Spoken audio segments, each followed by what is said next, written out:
अस्सलामु अलैकुम वरहमतुल्लाहि वबरकातुहू। आज के इस वीडियो में हम देखने वाले हैं फ़िज़िकल साइंस 8th क्लास और आज का लेसन है आवाज़। ठीक है, चलिए देखते हैं इसमें इंपॉर्टेंट पॉइंट्स क्या है। आवाज़ मुर्तइश जिस्म आवाज़ पैदा करती है। ठीक है, मुर्तइश जिस्म क्या करती है? आवाज़ पैदा करती है।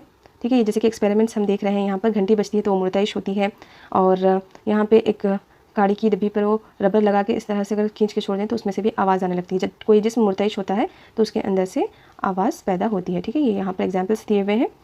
चलिए आगे बढ़ते हैं। ये है मौसीकी आलात और आवाज़ में तवन्नाई पाई जाती है। ठीक है, आवाज़ में तवन्नाई पाई जाती है, इसलिए यहाँ पर एक एक्सपेरिमेंट किया गया है जिसमें एक डब्बा लिया गया है जिसके अंदर मोबाइल फ़ोन रखा गया है, ऊपर एक बलून लगाया गया है, उसके ऊपर थोड़े से शक्कर के दाने डाले गए हैं। जैसे ही हम इसके अंदर रिंगटोन बजाते हैं तो यहाँ पर ऊपर जो शक्कर के दाने या फिर रेत के दाने होते हैं वो ऊपर उछलने लगते हैं। किस वजह से? तवन्नाई की वजह से। ठीक है, तो आवाज़ में भी क्या पाई जाती है? तवन्नाई पाई जाती है। नेक्स्ट पॉइंट है यहाँ पर ये मौसीकी आलात से रिलेटेड है। मौसीकी आलात ये शहनाई है, ये शहनाई है। ठीक है, ये शहनाई है और ये वीणा है। ठीक, चिट्ठी बाबू वीणा के अजीम फ़नकार है जबकि बिस्मिल्लाह खान शहनाई के अजीम फ़नकार हैं। नेक्स्ट देखते हैं इंसानों की आवाज़। इंसानों में आवाज़ कहाँ से पैदा होती है? ठीक है, यह है सूती डोरियाँ, यह है खुली सूती डोरियाँ, यह है बंद सूती डोरियाँ। जब हम बात करते हैं तो सूती डोरियाँ बंद हो जाती है, फेफड़ों में पाई जाने वाली हवा इन पर दबाव डालती है जिसकी वजह से इर्तियाश होता है और आवाज़ पैदा होती है। ठीक है, जब हम बात करते हैं तो सूती डोरियाँ बंद हो जाती है। ठीक है, जब सांस लेते हैं तो सूती डोरियाँ खुल जाती है, जब बात करते हैं तो सूती डोरियाँ बंद हो जाती है। बंद होने के बाद जो फेफड़ों में हवा मौजूद होती है उसके ज़रिए दबाव पड़ता है सूती डोरियों पर और वहाँ से उनके सूती डोरियों में इर्तियाश की वजह से आवाज़ पैदा होती है। और सूती डोरियों की लंबाई कितनी होती है? इंपॉर्टेंट है ये। मर्द में सूती डोरियों की लंबाई 20 mm होती है जबकि औरतों में सिर्फ 5 mm होती है। ठीक है, बच्चों में मज़ीद कम होती है, इससे कम होती है बच्चों में। नेक्स्ट पॉइंट है आवाज़ की इशाअत के लिए। नेक्स्ट पॉइंट है आवाज़ की इशाअत के लिए वास्ता ज़रूरी है। ठीक है, वास्ता किसको बोलेंगे हम? मीडियम। जब हम बात करते हैं तो एक जगह से दूसरी जगह बात पहुंचने के लिए जो वास्ता होता है, ठीक है, जो बीच की जगह होती है, जो ज़रिया होता है वो क्या कहलाता है? वास्ता कहलाता है। तो वास्ता मुख्तलिफ हो सकता है। वास्ता जैसे कि हम नॉर्मल हम बात कर रहे हैं, दूसरों को सुनाई दे रही है तो वो आवाज़ के वास्ता है, वहाँ पे आवाज़ वास्ता है। आवाज़ हवा के ज़रिए एक दूसरे को समझ में आ रही है। ठीक है, यहाँ से वहाँ ट्रैवल आवाज़ हवा के ज़रिए कर रही है। लेकिन क्या ठोस और माये में भी आवाज़ की इशाअत होती है? क्या ठोस और माया भी एक अच्छा वास्ता है आवाज़ को गुजारने के लिए? चलिए देखते हैं। यहाँ पर एक है गौतम श्रीनिवास और एन वीनू माधव, ये है मिमिक्री। मिमिक्री किसको कहते हैं? होठ बंद करके बात करने को क्या कहते हैं? मिमिक्री कहते हैं। ठीक है, ये एक फ़न है। ठोस अजसाम में आवाज़ की इशाअत। तो ठोस अजसाम में भी क्या होती है? आवाज़ की इशाअत होती है। ऊपर के मशगलों से आपने ये मुशाहिदा किया कि आवाज़ ठोस अजसाम जैसे लकड़ी, धाती पट्टी और तारों वगैरह में सफ़र करती है। ठीक है, ठोस में भी आवाज़ सफ़र करती है और गैसेस में तो करती ही है। अब देखते हैं मायात में क्या गैस आवाज़ सफ़र करती है? तो यहाँ पर हाँ, मायात में भी आवाज़ सफ़र करती है। लिहाजा आवाज़ की इशाअत मादे की तीनों हालतें, ठीक है, मादे की तीनों हालतें क्या है? ठोस, माया, गैस। तो ये तीनों हालतों में आवाज़ की इशाअत होती है। ठीक है, ये तीनों भी अच्छा वास्ता है आवाज़ को एक जगह से दूसरी जगह मुंतकिल करने का। नेक्स्ट है अगर वास्ता ना हो तो क्या आवाज़ आ सकती है? ठीक है, वास्ते के बगैर आवाज़ सफ़र नहीं कर सकती। अगर हम इस तरह का एक्सपेरिमेंट करें, उसमें से पूरी हवा खींच लें ग्लास में से, तो वहाँ पर आवाज़ नहीं आएगी। ठीक है, आवाज़ खला में सफ़र नहीं करती है। ठीक है, जब हम खला में जाएंगे तो आवाज़ सफ़र नहीं करेगी। नेक्स्ट है कान के पर्दे की साख्त। ठीक है, कान का पर्दे की साख्त यहाँ पर दिया गया है। आवाज़ में क्या है? दो तरह की चीज़ें होती हैं, एक होता है बोलना, दूसरा होता है सुनना। तो कहाँ से बोल रहे हैं हम, कैसे बोल रहे हैं, आवाज़ कहाँ से पैदा हो रही है, वो तो हम पढ़ लिए। अब आवाज़ किस तरह से सुनी जाती है वो पढ़ेंगे। ठीक है, कान के पर्दे की साख्त और इसके अफ़आल। इंसानी कान 3 हिस्सों पर मुश्तमिल होता है। ठीक है, 3 हिस्से क्या क्या है उसके? बैरूनी कान, दरमियानी कान और अंदरूनी कान। ठीक है, बैरूनी आवाज़ के इर्तियाशात को हासिल करता है कौन? बैरूनी कान आवाज़ के इर्तियाशात को हासिल करता है और अंदरूनी कान को मुंतकिल करता है। ठीक है, आवाज़ क्या होती है? खलल के तौर पर सफ़र करती है। ये आवाज़ में ये वास्ते में ये खलल तबली झिल्ली से टकराते हैं और इसको मुर्तइश करते हैं। ठीक है, कान की ये तबली झिल्ली है, ये इस तरह की साख्त है। ये है बैरूनी कान, ये है ऑडिटरी कैनाल, ठीक है, समाई नाली, और ये है तबली झिल्ली, और ये दरमियानी कान, और ये क्या है? खोखलिया।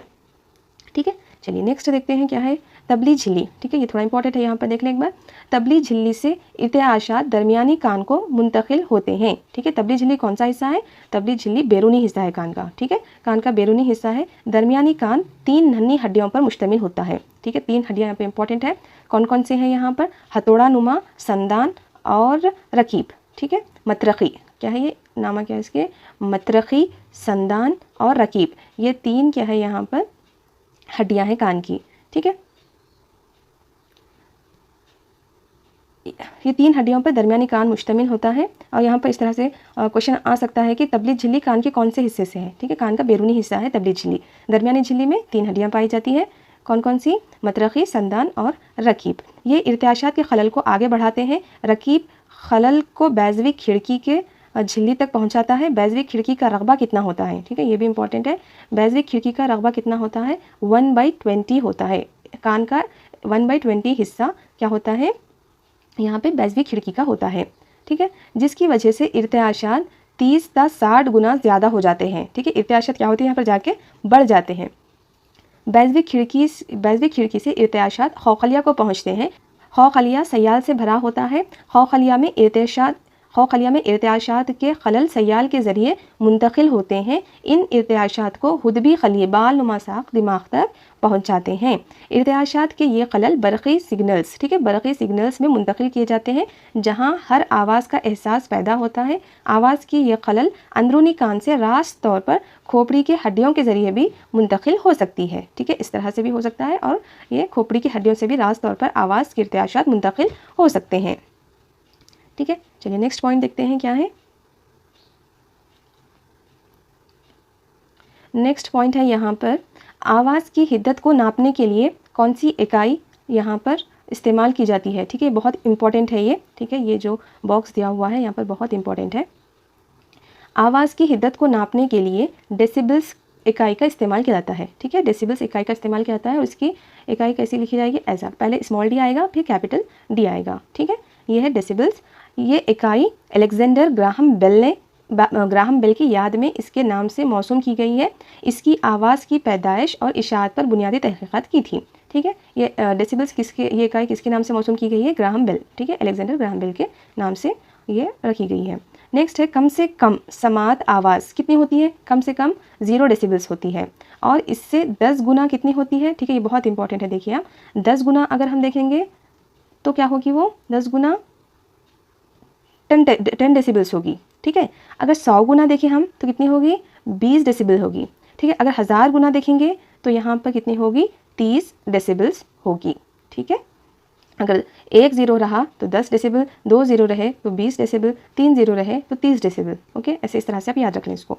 नेक्स्ट क्या है यहाँ पर, बहुत ही इंपॉर्टेंट है यहाँ पर, देखिए कि किसकी आवाज़ की हिद्दत कितनी होती है। तकरीबन जो खामोशी होती है वो कितनी होती है? 0 डेसिबल्स होती है। सरसराहट की जो आवाज़ होती है वो 15 डेसिबल की होती है। आम गुफ्तगू जो हम बात करते हैं नॉर्मल, वो 60 डेसिबल्स की होती है। और घास काटने की जो मशीन होती है उसकी आवाज़ 90 डेसिबल्स होती है। और कार के हॉर्न की आवाज़ 110 डेसिबल होती है। जेट इंजन की आवाज़ 120 डेसिबल होती है। बंदूक से निकली हुई गोली की आवाज़ 140 डेसिबल होती है, ठीक है, ये बहुत इंपॉर्टेंट है, ये अच्छे से याद रखें। चलिए नेक्स्ट देखते हैं। नेक्स्ट है आवाज़ की बारीकी को, ठीक है, ये भी बहुत इंपॉर्टेंट है। आवाज़ की बारीकी को इम्तिदाद पिच कहते हैं, ठीक है। नेक्स्ट पॉइंट भी बहुत इंपॉर्टेंट है। देखिए यहाँ पर क्या है, आवाज़ की बारीकी को पिच कहते हैं, ठीक है, आपने कभी सुना होगा। नेक्स्ट पॉइंट है आवाज़ की बारीकी को पिच कहते हैं, ठीक है, बहुत इंपॉर्टेंट पॉइंट्स है ये, अच्छे से याद रखें। आवाज़ की बारीकी को इम्तिदाद या फिर पिच कहते हैं। 1 सेकंड में होने वाले इर्तिआशात की तादाद को ताद्दुद कहते हैं, ठीक है। ये क्या कहलाएगा? आवाज़ की बारीकी, कितनी बारीकी है उसके लिहाज से हम बोलेंगे कि पिच। और 1 सेकंड में होने वाले इर्तिआशात, ठीक है, जैसे कि 1 सेकंड में कितने इर्तिआशात हो रहे उसको बोलेंगे हम ताद्दुद, ठीक है। आवाज़ की इम्तिदाद का इन्हिसार इसके ताद्दुद पर होता है, ठीक है। इसके बाद नेक्स्ट है लिहाजा छोटी पट्टी स्केल से पैदा होने वाली आवाज़ का इम्तिदा पिच ज़्यादा होती है 20 सेंटीमीटर से पैदा होने वाली आवाज़ के इम्तिदाद कम होती है। तो यहाँ पर जो 20 सेंटीमीटर की स्केल होती है उसकी आवाज़ की पिच क्या होती है? कम होती है, ठीक है, यानी बारीकी। पिच का मतलब क्या है? आवाज़ की बारीकी, ओके। और छोटी पट्टी की क्या होती है? यहाँ पे 5 सेंटीमीटर की ज़्यादा होती है, ठीक है। चलिए नेक्स्ट पॉइंट देखते हैं क्या है। नेक्स्ट पॉइंट है जिस्म के वो आज़ा जो आवाज़ पैदा करने में अहम किरदार अदा करते हैं। ठीक है, यहाँ पे आपको इस तरह से क्वेश्चन आ सकता है, यहाँ पे कोई एक मिस करके दिया जा सकता है कि आवाज़ पैदा करने में कौन सा आज़ा इस्तेमाल नहीं होता। ठीक है, कौन कौन सा है वो? सूती डोरियाँ, होंठ, दांत और ज़बान, नाक और हलक, ये आज़ा आवाज़ पैदा करने में अहम रोल अदा करते हैं। ठीक है, इसके बाद है आम गुफ्तगू में पैदा होने वाली आवाज़ तकरीबन 60 डेसिबल्स होती है। अगर आवाज़ की हिद्दत 80 डेसिबल से ज़्यादा हो जाए तो ये तकलीफ़दा हो जाती है। अगर कोई शख्स 80 डेसिबल वाली आवाज़ को मुसलसिल खड़ा रहकर सुनता है, खड़ा रहे तो उसमें आवाज़ में मुसलसिल खड़ा रहे तो इसकी समाअत के मसाइल पैदा हो जाते हैं। ठीक है, और एक पॉइंट है यहाँ पर, जो काबिल समाअत आवाज़ होती है वो किस में थी, यहाँ पर हम जो देखें 60 डेसिबल्स में थी। ठीक है, एक आवाज़ की एक और इकाई है वो है हर्ट्स। तो हम कितने हर्ट्स में सुन सकते हैं? दो तरह से क्वेश्चन आ सकते हैं, अगर डेसिबल आया तो उस तरह से, और हमारे आवाज़ की समाअत की हिद्दत जो होती है वो क्या है, ताद्दुद के अगर हम लिहाज से देखेंगे तो वो क्या है, काबिल समाअत आवाज़ का ताद्दुद 20 इर्तिआशात फ़ी सेकेंड ता 20,000 इर्तिआशात फ़ी सेकेंड होता है।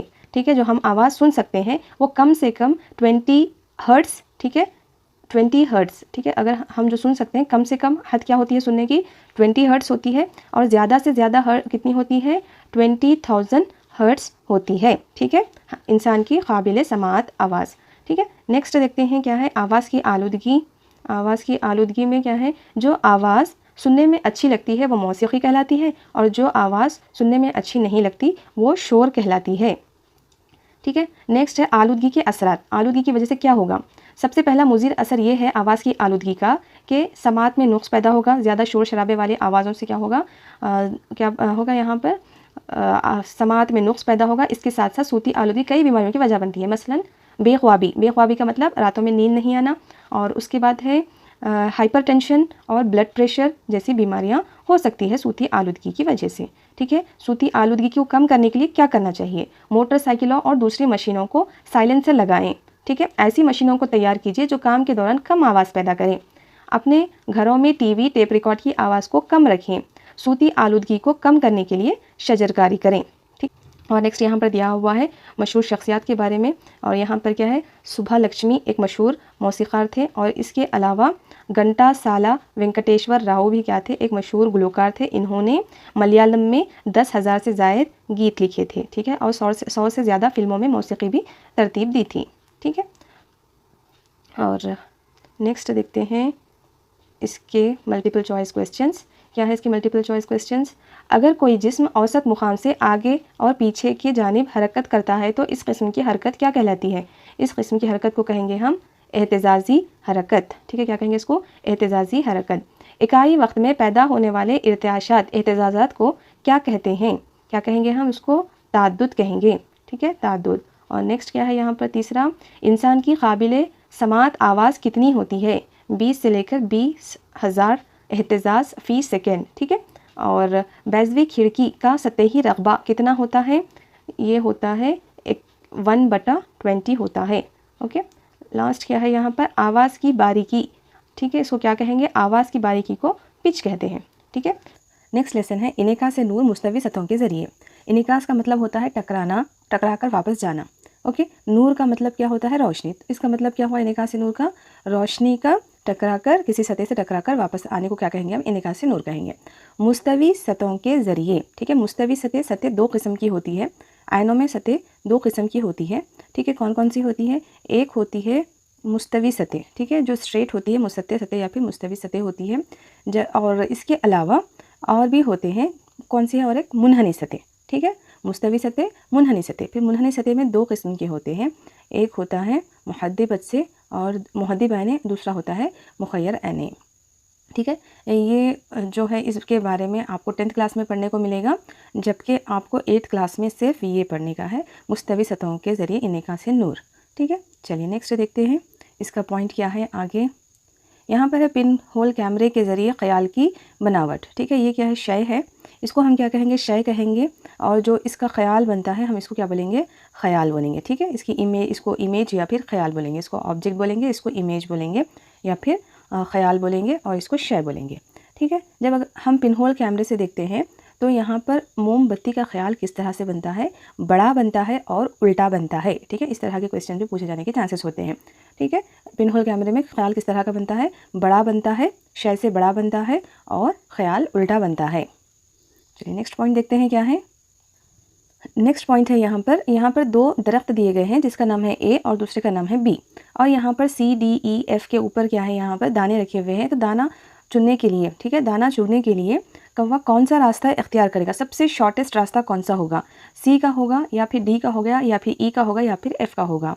तो हम अगर यहाँ पर सी और डी देखेंगे तो इनके रास्ते लंबे हैं, ठीक है, और एफ़ का रास्ता भी लंबा है। तो यहाँ पर सबसे शॉर्टेस्ट जो रास्ता है वो कौन सा है, ई है। ठीक है, तो कौवा क्या करेगा, यहाँ पर ई प्लेस पे से दाने को उठाएगा और जाके बी पे बैठ जाएगा।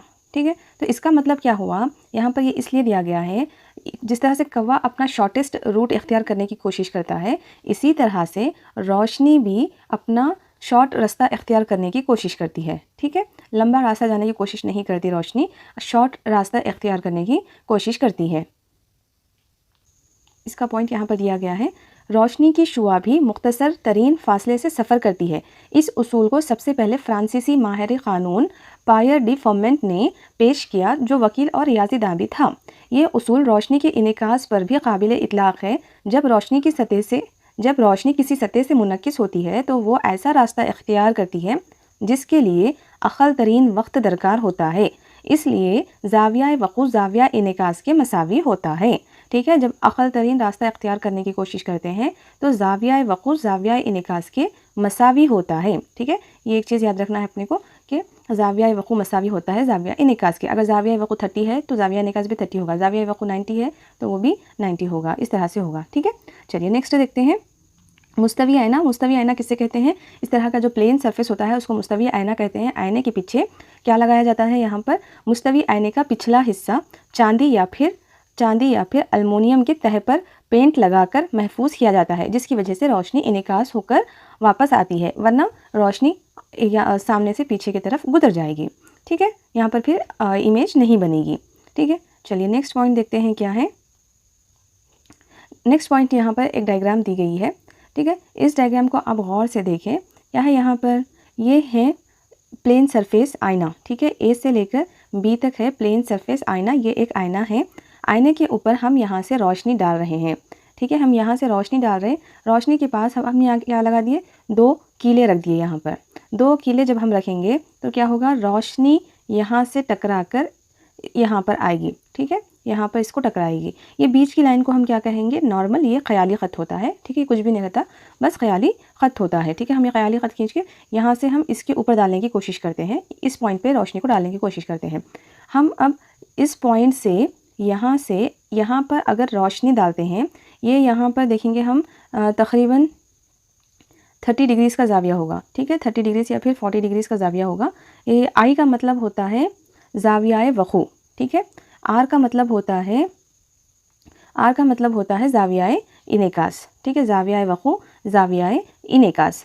जब शुआ जाके मुस्तवी सतह पर टकराती है तो लौटकर वापस आती है। ठीक है, लौटकर वापस भी आती है। और देखिए ख़याल कहाँ पर बनेगा, ख़याल बनेगा आईने के अंदर। ठीक है, ये बनेगा ख़याल, ये ख़याली ख़त है।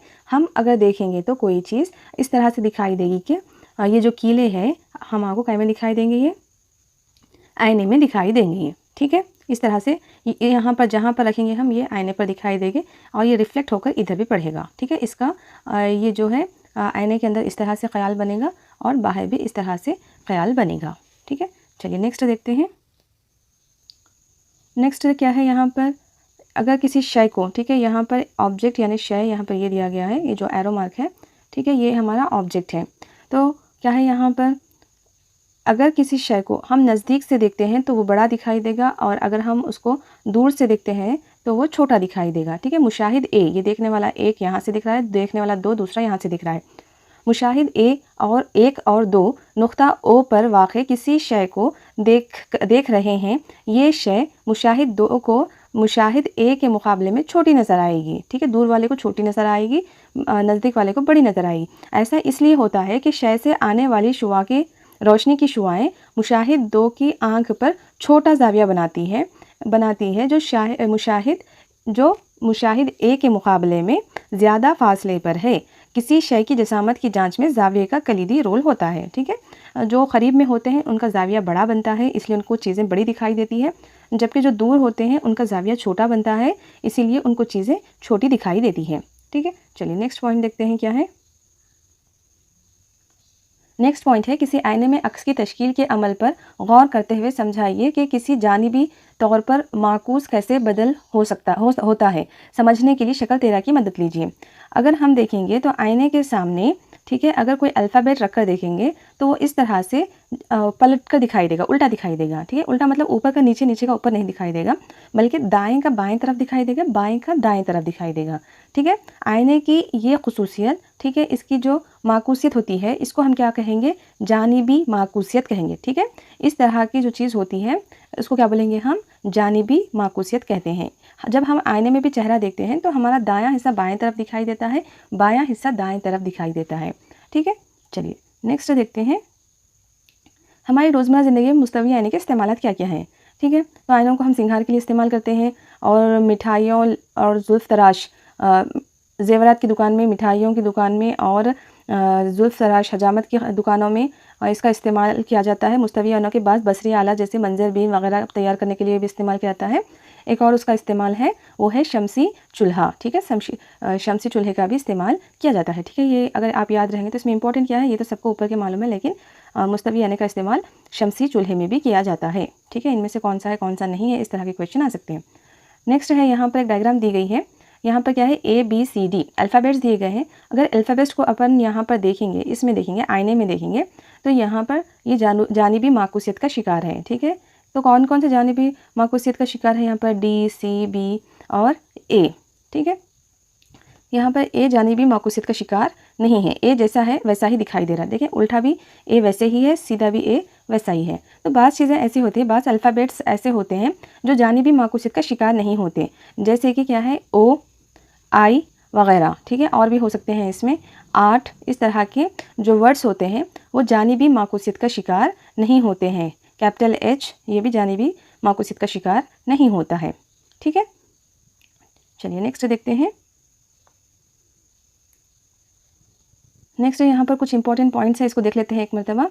रोशनी अपना रास्ता इख्तियार करती है जिसे तय करने के लिए अक़ल तरीन वक्त लगता है। इसको किसने कहा था, ये कौन सा प्रिंसिपल कहलाता है, फर्मेंट्स प्रिंसिपल कहलाता है। ये उसूल इनेकास नूर के लिए लागू होता है। मुस्तवी आईने में बनने वाला ख्याल, ये बहुत इंपॉर्टेंट है, मुस्तवी आईने में बनने वाला ख्याल मजाजी और सीधा होता है। ठीक है, मुस्तवी आईने में बनने वाला ख्याल कैसा होता है, मजाजी होता है और सीधा होता है, और शय की जसामत के मसावी होता है।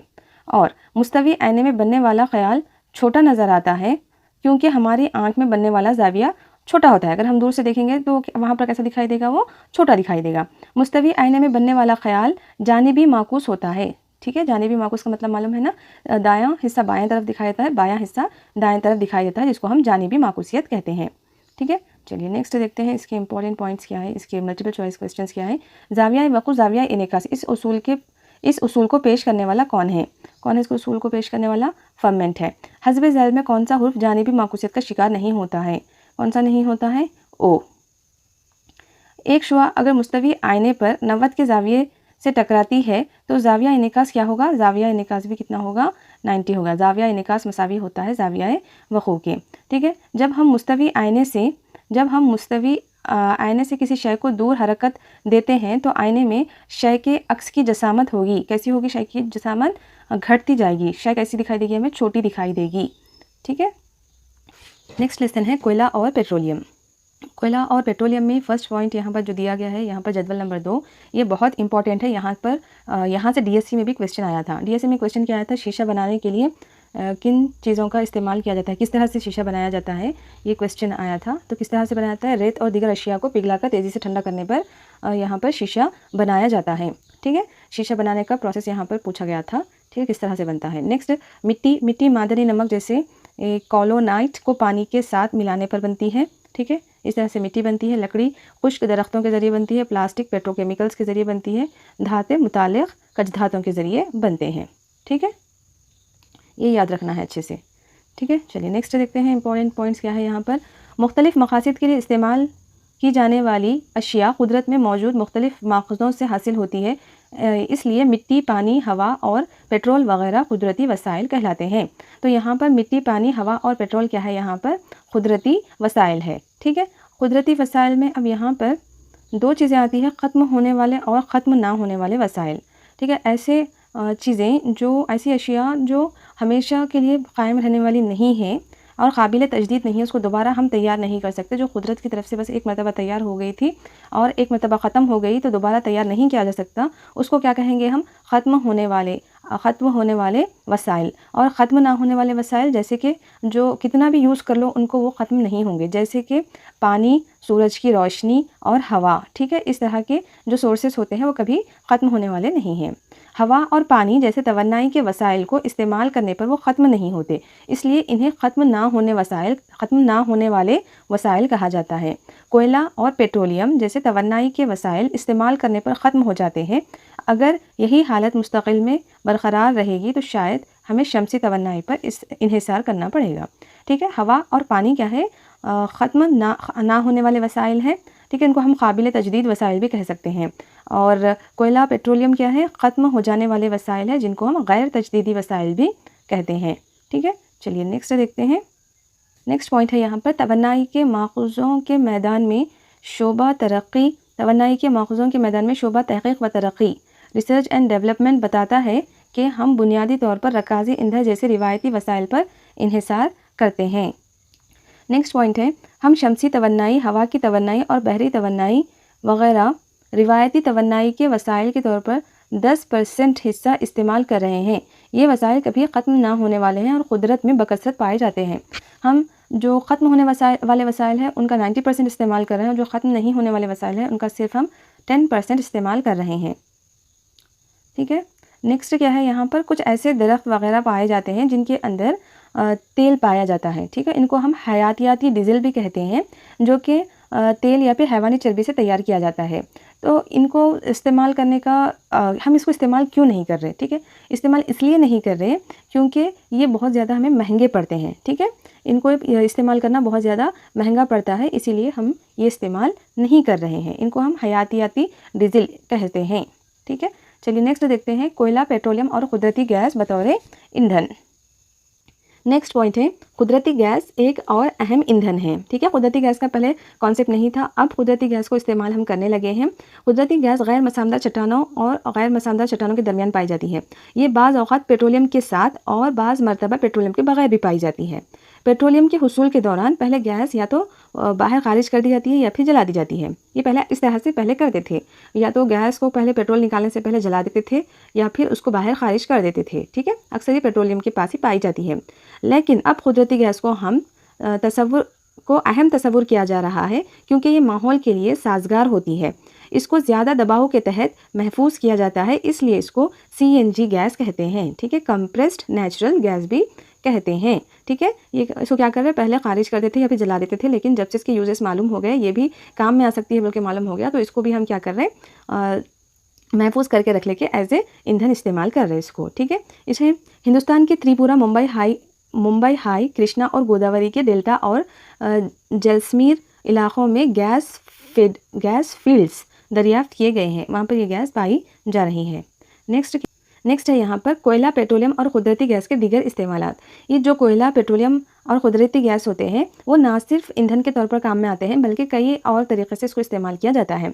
जैसे कि यहाँ पर क्या दिया गया है, पेट्रोलियम, कोयला और पेट्रोलियम के इस्तेमालात। तो यहाँ पर पेट्रोलियम को हम कई तरीक़ों से इस्तेमाल करते हैं। क्या बनाने के लिए इस्तेमाल करते हैं, ईंधनी गैस बनाने के लिए इस्तेमाल करते हैं। LPG सिलेंडर में जो भरी जाती है गैस पेट्रोलियम से ही बनाई जाती है। खाद, मसनूवी रबर, चंद कीमियाई अशिया का माखूज़ है। ये जूतों की पॉलिश बनाई जाती है, सफाई का महलूल, ये बहुत सारे चीज़ें हैं जो इसमें इस्तेमाल किया जाता है पेट्रोलियम। ठीक है, वैसलीन और वॉश पेपर, मोमबत्ती, माचिस की डिब्बियाँ, ग्रीस, चेहरे की क्रीम, मरहम, ये किससे बनाए जाते हैं, पैराफिन से बनाए जाते हैं। ठीक है, पैराफिन फिल्म से बनाए जाते हैं। ओके, नेक्स्ट पॉइंट है कोयला। कोयले से झानवा कोयला कोल तार, कोल गैस हासिल होती है। इनमें हर एक जुज़ के कई इस्तेमालात हैं। जब कोयले को हवा की मौजूदगी में जलाया जाता है तो कार्बन डाइऑक्साइड पैदा करता है। सनातन में कोयले की प्रोसेसिंग करके चंद मुफीद अशिया जैसे झानवा कोयला, कोल तार और कोल गैस हासिल किए जाते हैं। ठीक है, ये क्या है, यहाँ पर ये कोयला है, तो कोयले से हमें 3 चीज़ें हासिल हो रही है। वो कौन कौन सी है? कोल गैस, कोल तार और कोक। ठीक है, तो कोल गैस का इस्तेमाल कहाँ पर इस्तेमाल करते हैं हम? बिजली के लिए और ईंधन के लिए कोल गैस। ठीक है, और इसके अलावा कोक किस लिए इस्तेमाल करते हैं? स्टील की तैयारी में इस्तेमाल करते हैं। और यह किस्म का क्या है? झानवा कोयला भी कहते हैं इसको। और क्या कहेंगे हम इसको? धातुओं की तखलीस के लिए इस्तेमाल करते हैं। ओके, और नेक्स्ट क्या है? कोलतार। कोलतार का इस्तेमाल किस लिए करते हैं? सड़कों की तैयारी के लिए और मसनूवी डाई के लिए, अद्वियात के लिए, धमाकू मादों के लिए, रंग के लिए, मसनूवी रेशे, फोटोग्राफी की धातें वगैरह वगैरह के लिए ये इस्तेमाल करते हैं। ठीक है, कोल तार ये एक सियाह रंग का गाढ़ा बदबूदार माया होता है। ये तकरीबन 200 अशिया का आमिज़ा होता है। कोल तार से हासिल होने वाले मुहासिलात को मसनूवी डाई, अद्वियात, धमाकू अशिया, अतरियात, प्लास्टिक, पेंट और छतों के अशिया बनाने के लिए बुनियादी शय के तौर पर इस्तेमाल किया जाता है। ये बड़ी दिलचस्प बात है कि कीड़े पतंगों को दूर भगाने के लिए इस्तेमाल होने वाला नेफ्थिलीन भी कोल तार से हासिल होता है। ठीक है, नेफ्थिलीन जो होते हैं वाइट कलर के गोल बॉल्स होते हैं जो कपड़ों में कीड़ों को भगाने के लिए रखे जाते हैं, उसको क्या कहते हैं हम? नेफ्थिलीन बॉल्स भी किसके ज़रिए तैयार किए जाते हैं? ये भी कोल तार के ज़रिए तैयार किए जाते हैं। ठीक है, झानवा कोयला किस तरह से तैयार होता है? ये सख्त मसामदार खलमी होता है। ये कार्बन की तकरीबन खालिश शक्ल है।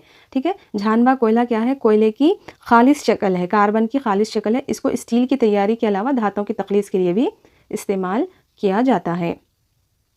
ठीक है, कोयले से झानवा कोयला हासिल करने के दौरान कोल गैस कब तैयार होती है? कोयले से झानवा कोयला तैयार करने के दौरान कोल गैस हासिल होती है। ये गैस उन सनतों में ज़्यादा इस्तेमाल होती है जो कोयले के प्रोसेसिंग यूनिट के करीब कायम किए जाते हैं। ठीक है, चलिए नेक्स्ट देखते हैं। यहाँ पर कोयले को गर्म करने पर ये जो गैस निकलती है, यहाँ पर कार्बन डाइऑक्साइड निकलती है, ये उसी का तजुर्बा है। नेक्स्ट है कुदरती गैस और पेट्रोकेमिकल्स। पेट्रोल को हम क्या कहते हैं? लिक्विड गोल्ड भी कहते हैं। ठीक है, ये इंपॉर्टेंट है। ये क्या है? पेट्रोलियम और कुदरती गैस से हासिल होने वाले मुफीद मादे पेट्रोकेमिकल्स कहलाते हैं। इन्हें मुसफ़ी, रेशे, पॉलिस्टर, नायलॉन और एक्रिलिक पॉलीथीन वगैरह बनाने के लिए इस्तेमाल करते हैं। तिजारती अहमियत के बाद पेट्रोलियम को माया सोना या फिर लिक्विड गोल्ड कहा जाता है। ठीक है, चलिए नेक्स्ट देखते हैं क्या है। नेक्स्ट है कोयला किस तरह से बनता है, पेट्रोलियम किस तरह से बनता है। ठीक है, ये भी इंपॉर्टेंट है। कोयला किस तरह से बनता है? जब मुर्दा अजसाम दफन किए जाते हैं तो इन्हें बैक्टीरिया वगैरह अगर ना खाएं और इनमें हवा का गुजर भी ना हो तो ये नामियाती मादों के ढेर में तब्दील हो जाते हैं। इनसे पानी का इखराज अमल में आकर ये कोयले में तब्दील हो जाते हैं। चूँकि कोयले में ज़्यादा मकदार में कार्बन पाई जाती है, कई मिलियन साल के बाद लकड़ी हयाती व कीमियाई तामुलात से गुजरते हुए कोयले में तब्दील हो जाती है। इस तरीके को हम क्या कहेंगे? कार्बनाइजेशन कहेंगे। ठीक है, जब पहले एक मरतबा ऐसा हुआ था कि ये ख्याल किया जाता है कि बहुत सारे पेड़ पौधे ज़मीन में धंस गए थे, तो वो हवा और पानी का वहाँ पे हवा का गुज़र नहीं हुआ, बैक्टीरिया उसको नहीं खाए और वहाँ से पानी का गुज़र हुआ, तो वो क्या बन गए? वो लकड़ी, जो झाड़ दरख्त वगैरह थे, वो सारे के सारे कोयले में तब्दील हो गए। ठीक है, और ये जो अमल होता है कार्बन बनने का, कार्बनाइजेशन कहलाता है। ठीक है, कोयले में ज़्यादा से ज़्यादा कार्बन पाई जाती है। नेक्स्ट है पेट्रोलियम का बनना। पेट्रोलियम किस तरह से बनता है? ये बहुत इंटरेस्टिंग है। ये ख्याल किया जाता है कि पेट्रोलियम नन्हे अजसाम, जिसे प्लैंकटोन्स कहते हैं। ठीक है, पानी के अंदर आप कभी देखे होंगे इस तरह के छोटे छोटे प्लैंकटोन्स पाए जाते हैं। ठीक है, इस तरह के छोटे छोटे प्लैंकटोन्स पाए जाते हैं। तो वो प्लैंकटोन्स के अंदर ये समंदरों व बहरी आज़म की सतह के करीब वजूद में आता है। जो पेट्रोल होता है वो या तो समंदर में या फिर समंदर के आसपास में निकाला जाता है। प्लैंकटोन के जिस्म में तेल के नन्हे कतरे पाए जाते हैं। हम ये जानते हैं कि जब प्लैंकटोन्स फौत हो जाते हैं तो समंदर की तह में जाकर जमा हो जाते हैं। ठीक है, समंदर की तह में जाकर जमा हो जाते हैं। इनमें पाया जाने वाला तेल कई मरहलों से गुजरता है और पेट्रोलियम तैयार होता है। चूँकि कोयला, पेट्रोलियम और कुदरती गैस जिंदा अजसाम के मुर्दा बक़ियात है, इसलिए इनको फॉसिल्स कहा जाता है। ठीक है, इनको फॉसिल से तैयार किया जाता है, इसलिए इन्हें रकाजी ईंधन कहा जाता है। ठीक है, इनको क्या कहेंगे हम? रकाजी ईंधन। रकाजी ईंधन किसको कहेंगे? जो जिंदा अजसाम के मुर्दा बक़ियात से जो ईंधन तैयार हो रहा है उसको हम रकाजी ईंधन कहेंगे। ठीक है, छोटे छोटे प्लैंकटोन्स जब मर जाते हैं तो जाके समंदर की तह में जमा हो जाते हैं और उनके अंदर थोड़ा सा खतरा पाया जाता है तेल का, वो जाके नीचे जमा हो जाता है और कई सारे केमिकल प्रोसेस से गुजरकर वो पेट्रोल बन जाता है। ठीक है, नेक्स्ट पॉइंट है ख़त्म ना होने वाले गैसी वसाइल वो है जो कुदरती गैस की तरह ख़त्म नहीं होते। हमारे मुल्क में ऐसे कई गैसी वसाइल हैं जिसमें ज़ेर ज़मीन coal gas, coal bed methane और गैसी हाइड्रेट्स वगैरह मुनासिब टेक्नोलॉजी की कमी की वजह से हम नहीं निकाल रहे। ठीक है, कुदरती गैस के अलावा जो पाया जाता है हमारे पास वो क्या है, कोल गैस, ठीक है, coal gas, coal bed methane और गैसी हाइड्रेट्स, ये कुदरती गैस के मुतबादिल है। इनके अलावा ये भी पाए जाते हैं। ठीक है, तो ये क्यों नहीं निकाल रहे, हमारे पास इंडिया में मौजूद है लेकिन निकाल रहे क्यों नहीं, क्योंकि इसके लिए निकालने के लिए हमारे पास टेक्नोलॉजी अभी अवेलेबल नहीं है। जब कोयला पेट्रोलियम ख़त्म होने लगेगा तब हम इसको इस्तेमाल कर सकते हैं। ठीक है, चलिए नेक्स्ट देखते हैं। नेक्स्ट पॉइंट है ईंधन के इस्तेमाल के दौरान होने वाले मुज़िर असरात। बहुत से मुज़िर असरात हमारी लापरवाही के नतीजे में होते हैं। मिसाल के तौर पर खाम तेल बरदार पानी के जहाज़ के हादिसात की वजह से समंदर में तेल बह जाता है जिससे कुदरती माहौली निज़ाम को नुकसान पहुंचता है। इससे समंदरी परिंदे, पिस्तानिये, शेलफिश और दूसरे जानवर फौत हो जाते हैं। ठीक है, जब समंदर में तेल गिरता है, तेल गिरने की वजह से ऊपर पानी के जो तेल की तह जमा हो जाती है वो अंदर ऑक्सीजन को ब्लॉक कर देती है। ठीक है, जिसकी वजह से अंदर के जो परिंदे, पिस्तानिये वगैरह होते हैं वो मर जाते हैं। ठीक है, पिस्तानिये, शेलफिश वगैरह यहाँ पर मर जाते हैं। इस तरह ईंधन की कसरत से इस्तेमाल से मज़ीद मुज़िर असरात रौनुमा होते हैं, जैसे कि जलता हुआ ईंधन एक ग्रीन हाउस गैस का कार्बन डाइऑक्साइड का इखराज करता है जो मौसम की तब्दीली का बाज़ बनने के अलावा आलमी हिद्दत का भी बाज़ होता है। ठीक है, ग्लोबल वार्मिंग का भी क्या होता है, ये बाज़ होता है। कौन, जो जलता हुआ कोयला होता है। ठीक है, ये ग्रीन हाउस गैसेस का इखराज करता है जिसकी वजह से ग्लोबल वार्मिंग होती है। और क्या है, कोयले से बिजली पैदा करने वाले प्लांट्स पारा, सिलीनियम और आर्सेनिक जैसे अनासिर का इखराज करते हैं जो इंसानी सेहत और माहौल के लिए बहुत नुकसानदा है। ठीक है, ये जब कोयले से बिजली पैदा करने वाले जो प्लांट्स होते हैं उनसे जो चीज़ें खारिज होती है वो क्या है, पारा, सिलीनियम और आर्सेनिक। ठीक है, ये इंसानी सेहत के लिए नुकसानदा होते हैं। चलिए नेक्स्ट देखते हैं इसके पॉइंट्स, इसके कसीर जवाबी सवालात क्या है। बेहतरीन ईंधन कौन सा है जो कम आलूदगी पैदा करता है, कुदरती गैस, कोयला, केरोसिन, पेट्रोलियम। तो करेक्ट आंसर क्या है इसका, कुदरती गैस। कोयले का अहम जुज़ है, कोयले का अहम जुज़ क्या है, कोयले का अहम जुज़ कार्बन। जूते की पॉलिश की तैयारी में कौन सी शय इस्तेमाल होती है, पैराफिन, मोम। इनमें कौन सा रकाजी ईंधन नहीं है, कोयला, पेट्रोलियम, सांचा कोयला, कुदरती गैस। कोयला, पेट्रोलियम, कुदरती गैस, ये तो रकाजी ईंधन है, सांचा कोयला। फिफ्थ पॉइंट है इनमें किस शय को माया सोना भी कहा जाता है, पेट्रोलियम। नेक्स्ट लेसन है एहतिराक, ईंधन और शोला। चलिए देखते हैं इसमें फर्स्ट पॉइंट क्या है। वो कीमियाई तामुल जिसमें कोई शय हवा में मौजूद ऑक्सीजन के साथ जलती है और हरारत खारिज करती है तो इस अमल को एहतिराक कहते हैं। ठीक है, जो ऑक्सीजन की मौजूदगी के साथ जलती है उसको क्या कहेंगे हम, एहतिराक कहते हैं। वो अशिया जो शोले के करीब लाने पर जलती है एहतिराक पजीर अशिया कहलाती है। इनमें से चंद बतौर ईंधन इस्तेमाल होते हैं। वो अशिया जो नहीं जलती वो गैर एहतिराक पजीर अशिया कहलाती है। ठीक है, जो कोयले के करीब लाते ही जल उठती है वो एहतिराक पजीर अशिया कहलाती है। जो कोयले के करीब लाने के बाद नहीं जलती वो गैर एहतिराक पजीर अशिया कहलाती है। ठीक है, यहाँ पर क्या दिया गया है, अगर हम जलने के लिए हवा ज़रूरी होती है, इसके लिए हम एक जांच कर रहे हैं। यहाँ पर अगर मोमबत्ती के ऊपर हम ग्लास रख देंगे तो वो बुझ जाएगी क्योंकि उसे ऑक्सीजन अवेलेबल नहीं होगी। ठीक है, चलिए नेक्स्ट देखते हैं। यहाँ पर एक और एक्सपेरिमेंट है। इस एक्सपेरिमेंट में क्या दिया गया है, साबित करने के लिए कि ऑक्सीजन जलने में मदद देती है। इसके लिए हम यहाँ पर क्या लिए यहाँ पर इसमें टेस्ट ट्यूब के अंदर हम लिए पोटाशियम परमैंगनेट। ठीक है, क्या लिए हम इसमें, पोटाशियम परमैंगनेट जिसका फार्मूला होता है KmNO4। ठीक है, क्या होता है इसका फार्मूला, KmNO4 होता है। इसमें डालकर जब हम जलाते हैं तो क्या होता है, यहाँ पर 2KmNO4 जब हम इसके अंदर डालते हैं तो K2MnO4 plus MnO plus O2 इस तरह से ये अलग अलग हो जाते हैं। ठीक है, अलग अलग होकर क्या खारिज हो जाती है, गैस बाहर, O2 खारिज हो जाती है, यानी ऑक्सीजन खारिज होती है। ठीक है, इसका मतलब क्या था, यहाँ पर जब ऑक्सीजन खारिज होती है तो इसके सामने एक हम मोमबत्ती ले जाते हैं तो वो एकदम भड़ककर जलने लगती है, बड़ी आग के साथ जलने लगती है। इसका मतलब ये हुआ कि ऑक्सीजन जलने में मदद देती है। ठीक है, चलिए नेक्स्ट देते हैं। आप ये मुशाहिदा करेंगे कि अगरबत्ती एक शोले के साथ जल उठेगी। यहाँ अगरबत्ती को ज़्यादा शोले के साथ जलने में ऑक्सीजन मदद देती है। नेक्स्ट पॉइंट है, एक मखसूस तपिश पर वो जलना शुरू होती है। इस अक़ल तरीन तपिश को जिस पर कोई शय जलना शुरू होती है इसे आतिशगिरी तपिश कहते हैं। जब कोई शय जलना शुरू होती है तो हरारत खारिज होती है। आतिशगिरी तपिश किसे कहेंगे हम? जो चीज़ जिस पॉइंट पर, जिस तपिश पर जलना होता है उसको हम कहेंगे आतिशगिरी तपिश। जैसे कि अगर हम पेपर को आग के करीब ले जाएं तो वो जल्द ही शुरू हो जाता है जलना, ठीक है। इसकी आतिशगिरी तपिश बहुत कम है, वो जल्दी सेकंड्स में जलना शुरू होता है। जबकि अगर हम लकड़ी आग के पास ले जाएं तो वो फ़ौरन से जल नहीं उठती, बल्कि उसको थोड़ा वक्त लगता है, उसको अपनी आतिशगिरी तपिश तक पहुँचने के लिए वक्त लगता है। उसके बाद लकड़ी जलना शुरू होती है, ठीक है। तो लकड़ी की आतिशगिरी तपिश थोड़ा ज़्यादा होती है बमुकाबले पेपर के, ठीक है। नेक्स्ट पॉइंट है, वो अशिया जिनकी आतिशगिरी तपिश बहुत कम होती है वो बआसानी आग पकड़ लेती है। ऐसी अशिया आतिशगिर मादे कहलाते हैं। आतिशगिर मादों की मिसालें क्या है यहाँ पर? पेट्रोल, अल्कोहल, माया petroleum gas, liquid petroleum gas वगैरह हैं, ठीक है। आतिशगिर मादे किसे कहेंगे? जिनको आग बआसानी बहुत जल्द पकड़ लेती है वो आतिशगिर मादे कहलाते हैं। तो यहाँ पर आपको 3 दिए गए हैं आतिशगिर मादों की मिसालें, जैसे कि अल्कोहल, ठीक है, पेट्रोल, अल्कोहल और माया पेट्रोलियम गैस LPG, ये 3 दिए गए हैं। इसमें एक और ऑप्शन आपको एक्स्ट्रा करके इस तरह से पूछा जा सकता है कि इनमें से आतिशगिर मादे कौन से नहीं हैं, ठीक है, कौन सा नहीं है आतिशगिर मादा, इस तरह से पूछ सकता है, ठीक है। चलिए नेक्स्ट देखते हैं, एहतिराक। एहतिराक के अक़साम, ठीक है। एहतिराक का मतलब होता है जलना। अगर आप दिया सिलाई के सरे को दिया सिलाई की डबिया के एक जानिब रगड़ते हैं तो ये फ़ौरन जलने लगती है। मुनासिब लकड़ी की तराशी से किस तरह से एक दिया सिलाई बनाई जाती है, ठीक है। दिया सिलाई मतलब माचिस की कड़ी, ठीक है। मुनासिब लकड़ी से तराशी हुई दिया सिलाई के सरे पर क्या लगा जाता है?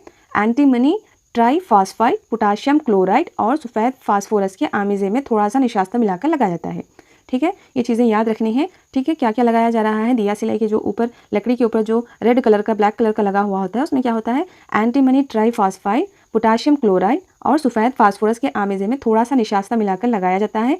जब इसको किसी खरदूरी सतह से रगड़ा जाता है तो ये सफ़ेद फास्फोरस जल उठती है। ये दिया सिलाई में एहतिराक का अमल पैदा करती है। लेकिन फास्फोरस से मुतालिक ये बात साबित है कि दिया सिलाई की सनत में काम करने वाले मजदूर और दिया सिलाई का इस्तेमाल करने वाले दोनों के लिए ख़तरनाक है, ठीक है। सफ़ेद फास्फोरस बहुत ख़तरनाक है, इसलिए आजकल की दिया सिलाई के सरे पर सिर्फ एंटीमनी ट्राईफॉस्फेट और पोटाशियम क्लोराइड का ही इस्तेमाल किया जा रहा है। यहाँ पर सफ़ेद फास्फोरस को निकाल दिया गया है और डबिया की खरदूरी सतह पर शीशे का सफ़ूफ और कम मकदार में सुर्ख फास्फोरस का इस्तेमाल किया जा रहा है, जो बहुत कम मुज़िर रसा होती है। जब दिया सिलाई को खुरदुरी सतह पर रगड़ा जाता है तो सुर्ख फास्फोरस की थोड़ी मकदार सफ़ेद फास्फोरस में तब्दील हो जाती है और फ़ौरन दिया सिलाई में मौजूद पोटाशियम क्लोराइड से तामुल करती है, जिससे मुनासिब मकदार में हरारत पैदा होकर एंटीमनी फास्फाइड जलाती है, ठीक है, और एहतिराक का अमल शुरू होता है, ठीक है। तो आपको यहाँ पर याद रखना है कि काड़ी की डिब्बी की जो काड़ी होती है उस पर क्या लगाया जाता है और काड़ी की डिब्बी पर जो जलाने के लिए खरदूरा हिस्सा होता है उस पर क्या लगाया जाता है, ठीक है। एहतिराक की वो किस्म जिसमें मादे या शय बग़ैर किसी ज़ाहिरी वजह के फ़ौरन जलते हैं और शोला पैदा करते हैं वो बेसाख्ता एहतिराक कहलाते हैं, ठीक है। बिना हम जलाए खुद ब खुद कोई चीज़ जल जा रही है, खुद ब खुद जल जाती है तो उसको हम क्या कहेंगे? बेसाख्ता एहतिराक कहते हैं। बावर्ची खाने में खुले हुए गैस स्टोव का नॉब खोलिए और दिया सिलाई की जली हुई काड़ी या फिर लाइटर को इसके करीब रखिए। गैस तेज़ी से जलने लगती है और हरारत और रोशनी पैदा करती है। इस किस्म का एहतिराक तेज़ रफ्तार एहतिराक कहलाता है, ठीक है। एक हो गया बेसाख्ता एहतिराक, बिना जलाए खुद ब खुद जल उड़ जाता है, और दूसरा होता है तेज़ रफ्तार एहतिराक, जिसको जलने के लिए कुछ भी टाइम नहीं लगता, फ़ौरन जल उठता है, उसको हम क्या कहेंगे? तेज़ रफ्तार एहतिराक कहते हैं। अशिया जैसे स्प्रिट, पेट्रोल, कैम्फर वगैरह जलना शुरू हो जाते हैं, हत्ता कि ये लाइटर की एक चिंगारी से भी जल उठते हैं। इसको क्या कहेंगे हम? कैम्फर, पेट्रोल और स्प्रिट किसकी मिसाल है? तेज़ रफ्तार एहतिराक की मिसाल है, ठीक है। नेक्स्ट पॉइंट यहाँ पर इम्पॉर्टेंट है, हरारत की पैमाइश किलो जोल में करते हैं, ठीक है। हरारत की पैमाइश किस में करते हैं? किलो जोल में करते हैं। 1 किलोग्राम ईंधन के मुकम्मल एहतिराक पर खारिज होने वाली हरारत की मकदार इस ईंधन का हरारी कीमत कहलाती है। इसकी पैमाइश किलो जोल फ़ी ग्राम में की जाती है, ठीक है। हरारत की पैमाइश किस में की जाती है? किलो जोल पर किलोग्राम की जाती है, ठीक है। तो किसके अंदर ज़्यादा हरारत पाई जाती है? ठीक है, गाय के गोबर में कितनी पाई जाती है? 6000 से 8000 हरारी कीमत, ठीक है, किलो जोल पर किलोग्राम होती है।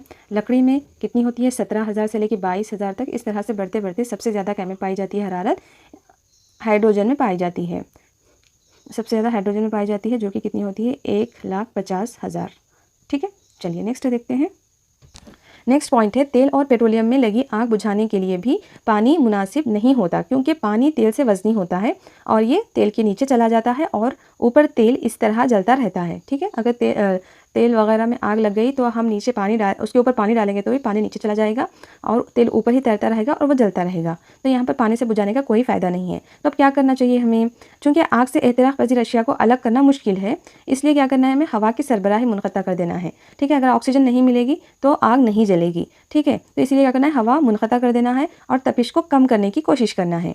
ठीक है, ऐसे मौका जहाँ पानी आग बुझाने के लिए काम में नहीं आ सकता, कार्बन डाइऑक्साइड गैस को इस्तेमाल करते हैं। हालांकि ये एक गैस है और ऑक्सीजन से वज़नी होती है। ठीक है, तो यहाँ पर क्या करते हैं, हम कार्बन डाइऑक्साइड गैस का इस्तेमाल करते हैं। ये गैस ज़्यादा दबाव के तहत सिलेंडर्स में माया हालत में महफूज की जाती है। जब ये सिलेंडर से बाहर छोड़ी जाती है तो फैल जाती है और तपिश को कम कर देती है।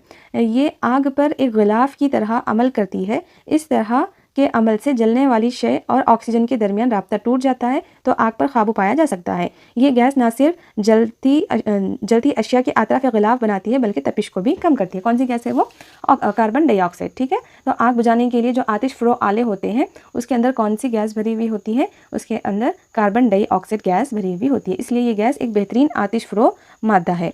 ठीक है, चलिए नेक्स्ट देखते हैं क्या है। नेक्स्ट यहाँ पर शोले की साख्त का मुतालिया करना है। यहाँ पर अगर आप देखेंगे तो शोले में कई रंग पाए जाते हैं। सबसे नीचे कौन सा हल्का पाया जाता है, नीला हल्का पाया जाता है और बीच में सियाह हल्का पाया जाता है जहाँ पर एहतिराक़ का अमल अंजाम पाता है। उसके बाद दरमियानी हल्का और बैरूनी हल्का। सबसे कम गर्म जो होता है जहाँ पर जलने का एहतिराक़ होता है वो है, और औसत गर्म दरमियान में होता है, और सबसे बैरूनी हल्का जो होता है वो बहुत ज़्यादा गर्म होता है। ठीक है, चलिए नेक्स्ट देखते हैं क्या है। यहाँ पर मल्टीपल चॉइस क्वेश्चन है। क्या है, इनमें से एहतिराक़ के लिए ज़रूरी गैस, कौन सी गैस एहतिराक़ के लिए ज़रूरी है, ऑर्गन, ऑक्सीजन, कार्बन डाइऑक्साइड या फिर हाइड्रोजन। एहतिराक़ के लिए जो ज़रूरी है, जलने में जो मदद देती है वो है ऑक्सीजन। वो नेक्स्ट क्वेश्चन है, वो अक़ल तरीन तपिश जिस पर कोई भी शय जल उठती है क्या कहलाती है, आतिशगिरी तपिश कहलाती है। हरारी क़द्र की इकाई क्या है, किलो जूल फ़ी किलोग्राम। ठीक है, हरारत की पैमाइश क्या किसमें करते हैं, जूल में करते हैं। और नेक्स्ट क्या है, स्प्रिट और पेट्रोल इस तपिश पर गैस में तब्दील हो जाते हैं। किस पर, आतिशगिरी तपिश पर। स्प्रिट और पेट्रोल ये दोनों कमरे की तपिश पर ही गैस में तब्दील हो जाते हैं। अगर आप पेट्रोलियम को, स्प्रिट को खुला रख देंगे तो गैस में तब्दील हो जाते हैं। नेक्स्ट है, एहतिराक़ की वो किस्म जिसमें मादे या शय किसी बैरूनी आमिल के बग़ैर फ़ौरन जल उठते हैं और शोला पैदा करते हैं, वो क्या कहलाते हैं, बेसाख्ता एहतिराक़ कहलाते हैं। ठीक है, बेसाख्ता एहतिराक़ कहलाते हैं। नेक्स्ट लेसन है मायात की बरक़ी मौसीलियत। तो यहाँ पर हम सबको पता है कि धातें अच्छे मौसीले बर्क़ होते हैं, जैसे कि तांबा, अल्मोनियम जैसे धातुओं से बआसानी करंट गुजर सकता है, बर्क़ गुजर सकता है। लेकिन क्या मायात से भी बर्क़ गुजर सकता है, आज हम इस लेसन में देखेंगे। ठीक है, यहाँ पे LED का फुल फॉर्म क्या है, लाइट इमिटिंग डायोड। ओके, चलिए नेक्स्ट देखते हैं क्या है। यहाँ पर एक इस तरह से हमें आला बना लेना है। बना के इसकी मदद से हमें जांच करना है कि कौन से माये से बर्क़ गुजरती है और कौन से माये से बर्क़ नहीं गुजरती है। ठीक है, मायात में बर्क़ी इसाल कब होता है, तो यहाँ पर कशीद किए हुए पानी में बर्क़ी इसाल नहीं होता है। जो डिस्टिल्ड वाटर होता है उसमें बर्क़ का इसाल नहीं होता है। ओके, पानी बर्क़ी रूह को अपने अंदर से गुजरने नहीं देता, इसलिए पानी कशीद किए हुए हालत में ख़राब मौसीले बर्क़ होता है। ठीक है, जो कशीदा पानी होता है वो अपने अंदर से बर्क़ को गुजरने नहीं देता, इसलिए ये ख़राब मौसीले बर्क़ होता है। लेकिन जब पानी में नमक और तुरशे पाए जाते हैं, या तो नमक का पानी या फिर कुछ नींबू पानी वगैरह के अंदर हम उसमें से करंट गुजारते हैं, तो वहाँ से करंट पास हो जाता है, ये अच्छे मौसीले बर्क़ होते हैं। ठीक है, लेकिन डिस्टिल्ड वाटर जो बच्चों की टॉनिक वगैरह में मिलाने के लिए इस्तेमाल होता है उसके अंदर से बर्फ़ नहीं गुजरता है। ठीक है, जो हम ग्राउंड वाटर का जो पानी पीते हैं, ठीक है, बोरवेल वगैरह का पानी होता है, उसमें से भी बर्फ़ गुजरता है। ठीक है, वो डिस्टिल्ड वाटर नहीं होता है। ठीक है, माया जैसे तुरशे, आसास और नमक के महलूल में भी अच्छी तरह से इसाले बर्क़ होता है। ठीक है, तुरशे, आसास और जो नमक के महलूल होते हैं उसके अंदर से भी बर्फ़ गुजरता है, सिर्फ डिस्टिल्ड वाटर के अंदर से बर्फ़ नहीं गुजरता है। ठीक है, और यहाँ पर आलू में क्या कर रहे हैं हम, यहाँ पर एक्सपेरिमेंट करके देख रहे हैं कि आलू के अंदर से भी बर्फ़ गुजर सकता है। ठीक है, यहाँ पर ये किसका निशान है, ये बैटरी का निशान है। यहाँ पर एक डायोड लगा लिए हम और 2 तारों की मदद से यहाँ पर आलू पर रख दिए, तारों को इस तरह से जोड़ दिए, तो यहाँ पे बर्फ़ गुजर रही है, इसीलिए यहाँ पर एक नीला रंग का निशान आ गया है। ठीक है, चलिए सॉरी ग्रीन कलर का निशान आ गया है यहाँ पर। चलिए नेक्स्ट देखते हैं किसकी वजह से आया है वो नीला ग्रीन कलर का निशान। कीमियाई तब्दीली की वजह से बर्फ़ जब गुजरता है तो यहाँ पे कुछ केमिकल चेंजेस होते हैं जिसकी वजह से वो ग्रीन कलर का हो गया है। नेक्स्ट पॉइंट है यहाँ पर 1800 ईस्वी में वोल्टा ने पहला बरक़ी खाना बनाया जिसमें तांबा और जस्त की तख्तियों को सल्फ्यूरिक तुरशे में डुबोया गया। इस तजुर्बे ने इसको साइंस की दुनिया में मशहूर किया। ठीक है, बरक़ी खाना सबसे पहले किसने बनाया, वोल्टा ने बनाया। ठीक है, वोल्टा ने बनाया। इसने जो बरक़ी खाना तैयार किया इसका नाम इसकी यादगार के तौर पर वोल्टा खाना रखा गया और लफ्ज़ वोल्टेज भी इसी के नाम से अक्स है। ठीक है, बरक़ी खाने का और नाम क्या है, वोल्टा खाना भी है। ठीक है, चलिए नेक्स्ट पॉइंट देखते हैं क्या है। नेक्स्ट पॉइंट यहाँ पर दिया गया है 2 यहाँ पर शीशियाँ दिए गए हैं जिसमें हल्का सल्फ्यूरिक तुरशा गया है जिसमें जस्त और तांबे के 2 पट्टियाँ रखे गए हैं और यहाँ पर मौसिल तार लगाया गया है, तो यहाँ पर बल्ब रोशन हो गया नहीं। ठीक है, ये क्या है, खुद का बरक़ी खाना बनाया जा रहा है। अगर खुद का बरक़ी खाना यानी यहाँ पर हम किसी बैटरी वगैरह को इस्तेमाल नहीं कर रहे हैं, खुद से यहाँ पर हम बरक़ी खाना बना रहे हैं, तो बरक़ी खाना बनाने के लिए हमें क्या लगेगा, जस्त के सलाखें और तांबे की सलाखें और हल्का सल्फ्यूरिक तुरशा लगेगा। ठीक है, तांबे और जस्त के टुकड़े को हल्का सल्फ्यूरिक तुरशे में डुबोने के चंद सेकेंड बाद जस्त सल्फ्यूरिक तुरशे में हल होना शुरू हो जाता है। हम तांबे के तार पर जमा शुदा बल्बों को देख सकते हैं। बरक़ी रूह तांबे के तार से जस्त के टुकड़े की तरफ गुजरेगी। इन तारों के बरक़ीरे और हल्का सल्फ्यूरिक तुरशे को बर्फ़ पाशीदा कहते हैं। यहाँ पर कीमियाई तवन्नाई बर्फ़ पाशीदगी के तरीक़े से बरक़ी तवन्नाई में तब्दील हो रही है। ठीक है, यहाँ पर कीमियाई तवन्नाई किस में तब्दील हो रही है, बरक़ी तवन्नाई में तब्दील हो रही है। बिना सेल के इस्तेमाल करे हम यहाँ पर बल्ब को रोशन कर सकते हैं। ठीक है, चलिए नेक्स्ट पॉइंट क्या है देखते हैं यहाँ पर। नेक्स्ट है बरक़ी मलमाकारी। बरक़ी मलमाकारी को हम कहाँ पर इस्तेमाल करते हैं, बरक़ी मलमाकारी इलेक्ट्रोप्लेटिंग, इसके ज़रिए हम यहाँ पर एक एक्सपेरिमेंट में देख रहे हैं कि यहाँ पर लोहे की चाबी है। ठीक है, लोहे के चीज़ों पे हम अक्सर देखते हैं कि उसके ऊपर एक परत चढ़ाई हुई होती है, क्योंकि लोहा हवा और पानी से जल्दी ही तामुल करके जंग लग जाता है उसको, इसलिए उसके ऊपर दूसरी धातों को चढ़ाया जाता है। ठीक है, किसी एक धात पे दूसरी धात को चढ़ाना क्या कहलाता है, मलमाकारी कहलाता है। तो यहाँ पर इलेक्ट्रोप्लेटिंग यानी बरक़ी मलमाकारी जब हम कर रहे हैं तो यहाँ पर क्या कर रहे हैं, एक कॉपर की तख्ती ले लिए हैं और एक यहाँ पर लोहे की कुंजी रख दिए हैं और यहाँ से जब हम बर्फ़ गुजारते हैं तो कॉपर के छोटे छोटे ज़र्रात आकर किस पर जमा होते हैं, फिरस यानी लोहे पर जमा हो जाते हैं और ये जो चाबी होती है वो किस रंग की होती है, भूरे रंग की हो जाती है। ठीक है, इसको हम क्या कहेंगे, बरक़ी मलमाकारी कहेंगे। किसी धात पर दूसरी धात की परत जमाने के अमल को हम क्या कहते हैं, इलेक्ट्रोप्लेटिंग या फिर बरक़ी मलमाकारी कहते हैं। मलमाकारी की इस्तेमालात क्या है, मलमाकारी अक्सर मशीनों की पुर्ज़ों पर क्रोमियम की मलमाकारी की जाती है ताकि जंग से महफूज रहने के साथ साथ इसकी चमक में भी इजाफा हो सके। ठीक है, जेवरात वगैरह को जो भी होते हैं, ये टिन वगैरह को क्या करते हैं, हम उसके ऊपर दूसरे धातों की मलमाकारी करते हैं ताकि वो ख़राब ना होए, जंग ना लगे। ठीक है, चलिए नेक्स्ट देखते हैं इसके कसीर जवाबी सवालात क्या है। ज़ेवरात साजी और तज़यन व आराइश में इस अमल को इस्तेमाल किया जाता है। किसको इस्तेमाल किया जाता है, इलेक्ट्रोप्लेटिंग को इस्तेमाल किया जाता है। इलेक्ट्रोप्लेटिंग यानी बरक़ी मलमाकारी का इस्तेमाल किया जाता है। खालिस पानी है, खालिस पानी कौन सा है, बरक़ी मौसिल, नीम मौसिल, गैर मौसिल, मज़ाहिम। तो कैसा है वो, गैर मौसिल। जो खालिस पानी डिस्टिल्ड वाटर होता है उसके अंदर से बर्फ़ नहीं गुजरता, और जिसके अंदर से बर्फ़ नहीं गुजरता उसको हम क्या कहते हैं, गैर मौसिल कहते हैं।